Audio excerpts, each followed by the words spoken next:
Selamat pagi para pukater sekalian, berjumpa kembali bersama saya Dominikus Agus Gunawan dari bidang spiritual Pukatnas. Pada pagi hari ini kita akan berbicara mengenai karakter Kristiani yang sejati. Para pengusaha dan profesional Katolik diharapkan memiliki karakter Kristiani yang sejati dalam dirinya, sehingga ia dapat menggambarkan Yesus Kristus yang ada dalam diri kita, dalam tindakan kita sehari-hari. Karakter Kristiani ini merupakan wujud dari buah-buah Roh Kudus yang ada di dalam diri kita. Buah-buah roh itu dapat Anda lihat dalam Galatia 5 ayat 22 sampai 23. Ada 9 buah roh, yaitu kasih, sukacita, damai sejahtera, kesabaran, kemurahan, kebaikan, kesetiaan, kelemah lembutan, dan penguasaan diri. Hal ini saya singkat menjadi kasut darah samurai selembut sari.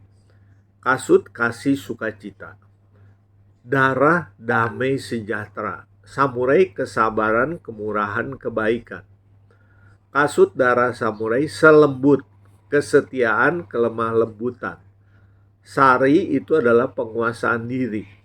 Nah, inilah 9 karakter yang hendaknya kita miliki dan kita latih terus dalam kehidupan kita sehari-hari, sehingga buah-buah roh ini menghasilkan buah bagi kehidupan kita dan kehidupan sesama. Karakter Kristiani ini akan menghasilkan buah bila sifat-sifat tersebut ada di dalam diri setiap pengusaha dan profesional Katolik, sehingga dia memang menggambarkan citra Allah yang ada di dalam dirinya. Nah, kita akan lihat satu-satu dari buah roh tersebut. Yang pertama itu adalah kasih. Kasih atau love adalah inti dari semua buah roh. Dia dikategorikan sebagai buah roh yang pertama. Nah, kasih itu harus kita miliki tanpa pamrih, tanpa kehendak apapun juga. Kita serahkan kepada Allah demi kemuliaan Allah. Nah, fokusnya adalah kita melakukan kebaikan kepada orang lain tanpa mengharapkan balasan. Kasih ini mendorong kita untuk peduli, melayani, dan terus memberi tanpa batas. Kasih berarti mengasihi sesama, seperti kita mengasihi diri sendiri. Hal ini menunjukkan kepedulian serta empati terhadap kebutuhan orang lain.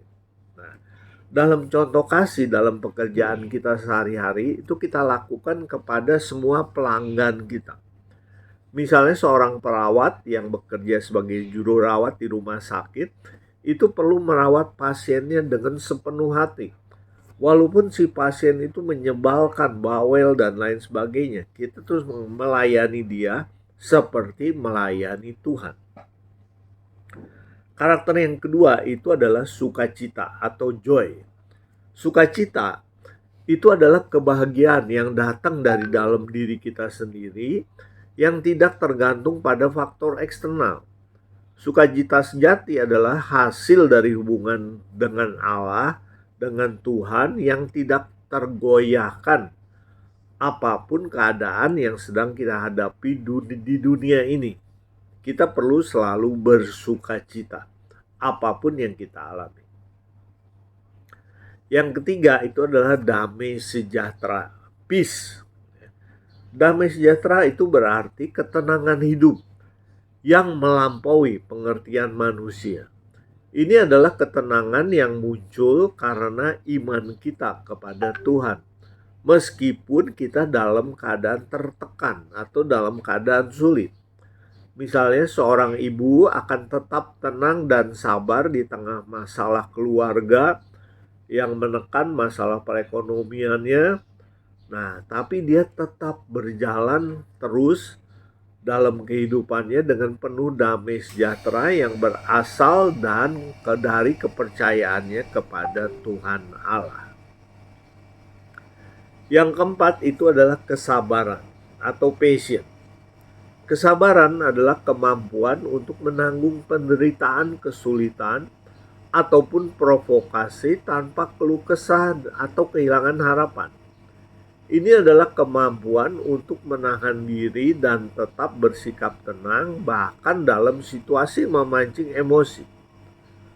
Sabar berarti mampu menunggu dengan tenang, tidak cepat marah, serta memberikan waktu untuk proses pertumbuhan spiritual dan pribadi kita. Misalnya seorang guru, perlu terus mendidik siswa-siswinya walaupun mereka tidak dapat memahami atau sulit memahami pelajaran yang sudah diberikan tanpa kehilangan kesabaran. Menunjukkan suatu kesabaran itu adalah buah roh yang perlu kita berikan kepada orang-orang yang ada di sekitar kita. Buah roh yang kelima adalah kemurahan atau kindness. Kemurahan itu maksudnya adalah kelembutan atau sikap penuh kasih kepada orang lain.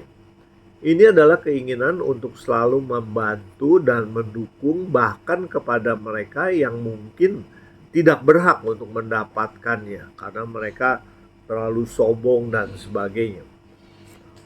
Contohnya, misalnya seorang tetangga dengan sukarela perlu membantu orang-orang itu, keluarga tersebut yang sedang menghadapi kesulitan keuangan atau sedang menghadapi masalah kesehatan tanpa mengharapkan imbalan. Itu adalah suatu contoh kemurahan hati yang perlu kita terapkan dalam kehidupan kita sehari-hari kepada orang-orang di sekitar kita. Yang keenam itu adalah kebaikan, goodness. Kebaikan adalah keinginan untuk melakukan apa yang benar di mata Tuhan dan untuk kebaikan orang lain, bukan kebaikan diri sendiri. Kebaikan melibatkan moral yang tinggi dan integritas dalam semua aspek kehidupan. Kebaikan itu berarti menunjukkan kebaikan hati dan kemurahan kepada orang lain bukan hanya dengan kata-kata, tetapi juga melalui tindakan nyata. Seorang pengusaha Katolik tentu saja perlu menjalankan perusahaannya secara jujur. Ia tidak mengambil keuntungan dengan secara tidak adil dan memperlakukan karyawan dan konsumennya dengan baik. Itulah contoh untuk mempraktekkan kebaikan dalam pekerjaan kita. Yang ketujuh itu adalah kesetiaan atau faithfulness. Kesetiaan itu merupakan komitmen untuk tetap setia baik kepada Tuhan maupun kepada orang lain yang kita layani. Ini adalah sikap yang dapat dipercaya dan konsisten dalam memenuhi janji serta tanggung jawab kita. Kesetiaan berarti setia dalam hubungan dengan Tuhan dan orang lain serta konsisten dalam prinsip-prinsip keimanan kita. Rekan pria Katolik, dalam hal keimanan, kesetiaan itu juga tercermin dalam ketaatan kepada Tuhan walaupun kita dalam keadaan yang sulit sekalipun. Buah roh yang kedelapan itu adalah kelemah lembutan, gentleness. Kelemah lembutan itu merupakan suatu sikap rendah hati dan lemah lembut yang bukan berarti kita lemah, melainkan kekuatan yang terkendali. Ini adalah cara kita menangani orang lain atau situasi dengan sabar dan penuh rasa hormat.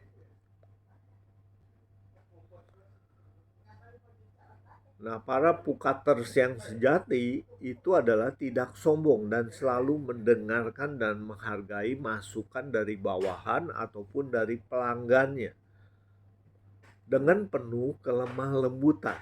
Ini menunjukkan buah kelemah lembutan tersebut.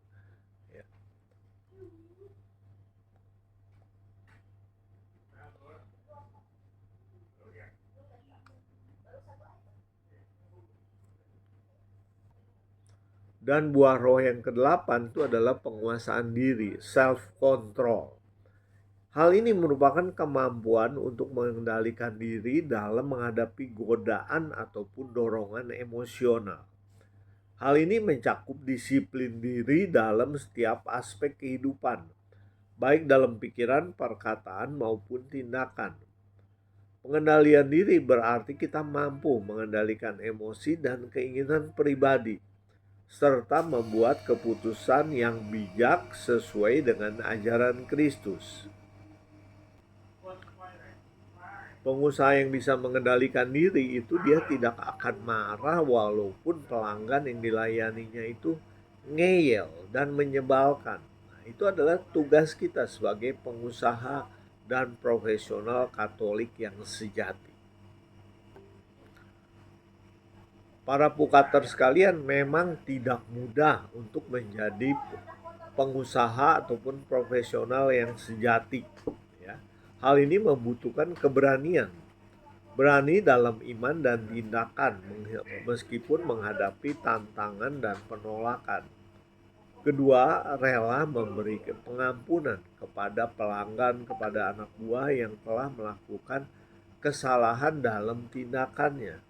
Kita perlu meniru Tuhan Yesus yang selalu memberikan pengampunan. Itulah rekan pria Katolik yang diharapkan mampu menjadi bekal buat kita semua untuk menjadi pengusaha dan profesional Katolik yang sejati. Terima kasih, kiranya Tuhan memberkati kita senantiasa. Demi nama Bapa dan Putra dan Roh Kudus. Amin.